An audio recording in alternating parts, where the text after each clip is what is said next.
He thought about it. He knew sometimes fear can be good. When you're afraid of things are going to get worse if you don't do something, it can prompt you into action. But it's not good when you're so afraid that it keeps you from doing anything. He looked to his right to the part of the maze where he had never been and felt the fear. Then he took a deep breath, turned right into the maze, and jogged slowly into the unknown. As he tried to find his way, Hall worried at first that he might have waited too long in Cheese Station C. He hadn't had cheese for so long that he was now weak. Better late than never, he said. During the next several days, he found little cheese here and there, but nothing that lasted for very long. He had hoped to find enough cheese to take some back to him to encourage him to come out into the maze, but he didn't feel confident enough yet.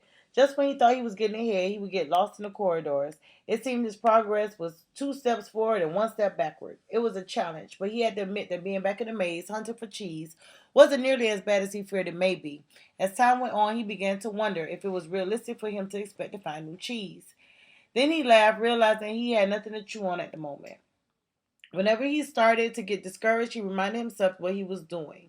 Then he reminded himself if Sniff and Scurry could move on, could he. Later, he looked back on things. He realized that Cheese Station C had not just disappeared overnight as he once believed. The amount of cheese that had been there toward the end had been getting smaller, and what was left had grown old and it didn't taste as good. Mold had even may have even begun to grow on the old cheese, even though he didn't notice. He said he would stay alert from now on. He would expect change to happen and look for it. He would trust his basic instincts and to sense when change was going to occur and be ready to adapt to it. He stopped for a rest and wrote on the wall of the maze. Sometime later, after not finding cheese for what seemed like a long time, he finally came across a huge cheese section which seemed promising. When he went inside, however, he was disappointed to discover the cheese was empty. This empty feeling has happened to me too often. He felt like giving up. He was losing his physical strength. He knew he was lost and was afraid he would not survive, although he thought about turning around to go to Steve's Cheese Station C. At least if he made it back, him was still there. Hall wouldn't be alone. Then he began to ask himself the same question. What would I do if I weren't afraid? Hall thought he was past his fear, but he was afraid more than he liked to admit. Hall wondered if him had moved on, if he was still paralyzed by his own fears. He remembered the time when he had felt his best in the maze. It was when he was moving along.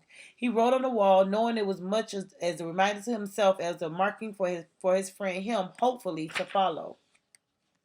Hall looked down at the dark passageway and was aware of his fear. What lay ahead? Was it empty or worse? Were there dangers lurking? To his surprise, Hart started to enjoy himself more and more as he continued through the maze. Why do I feel so good? He wondered. I don't have any cheese and I don't know where I'm going. Before long, he knew why he felt good. He stopped to write on the wall again. Hart realized he had been held captive by his own fear. Moving in a new direction had freed him. Now he felt the cool breeze that was blowing in part of the maze that was refreshing. He hadn't felt that way for a long time. He almost forgot how fun it was to go for it. To make things even better, Hart started to paint a picture in his mind. He saw himself in great realistic detail, sitting in the middle of a pile of all his favorite cheeses, from cheddar to brie. He saw himself eating the many cheeses he liked, and he enjoyed what he saw. Then he imagined how he would enjoy all the other great tastes. He could sense that he was going to find it.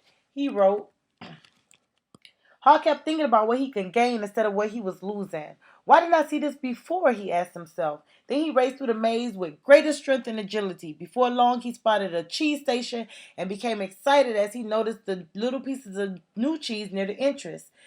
There were types of cheese he had never seen before, but they looked great. He tried them and found they were delicious. He ate most of the little cheese bits. He entered the cheese station with great excitement, but to his dismay, he found it was empty. Someone had already been there, only the bits of cheese. He decided to go back and see if him was ready to join him. As he retraced his steps, he stopped and wrote on the wall. After a while, Hall made his way to Cheese Station C and found him. He offered him bits of new cheese but was turned down. Him appreciated his friend's gesture but said, I don't think I would like the new cheese. It's not what I'm used to. I want my own cheese back, and I'm not going to change until I get what I want. Hall just shook his head in disappointment and reluctantly went back out on his own.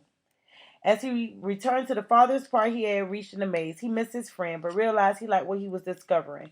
He was happy when he wasn't being run by his fear. He liked what he was doing now. Knowing this, Hall didn't feel as weak as he did when he stayed in Cheese Station C with no cheese. Now he felt that it was just a question of time before he found what he needed. In fact, he sensed he had already found what he was looking for. He smiled as he realized Hall realized again, as he had once before, that what you are afraid of is never as bad as what you imagine. The fear you let build up in your mind is worse than the situation that actually exists. He'd been so afraid of never finding new cheese, he didn't even want to start looking. Cheese in the corridor, he found enough cheese in the corridors to keep him going. Now he looked forward to finding more. But that but that had changed in the days since he left Cheese Station C. He used to believe that cheese should never be moved, and that change wasn't right. Now he realized it was natural for change to continually occur, whether you expect it or not. Change could surprise you only if you didn't expect it and weren't looking for it. When he realized he had changed his belief, he paused to write on the wall.